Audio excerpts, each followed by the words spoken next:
السلام علیکم ناظرین، اہم خبر سے آپ کو آگاہ کرتے چلیں۔ وکٹ کیپر بیٹر محمد رضوان کو پاکستانی ٹی20 ٹیم کا نائب کپتان بنائے جانے کا امکان ہے۔ جیو نیوز کے مطابق نائب کپتان کے حوالے سے مشاورات مکمل کر لی گئی ہیں اور اب ٹی20 ٹیم کے نائب کپتان کا اعلان جلد متوقع ہے۔ وہ محمد رضوان سابق کپتان شاہین افریدی کے ساتھ بھی نائب تھے۔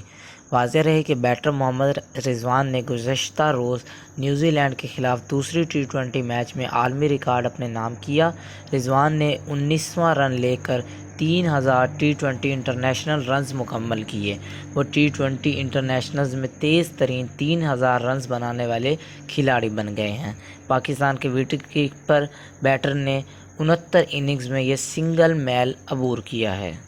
محمد رضوان نے وراٹ کوہلی اور بابر اعظم کا مشترکہ ریکارڈ توڑا ہے۔ بابر اعظم اور وراٹ کوہلی نے 81 اننگز میں 3000 ٹی20 رنز مکمل کیے تھے۔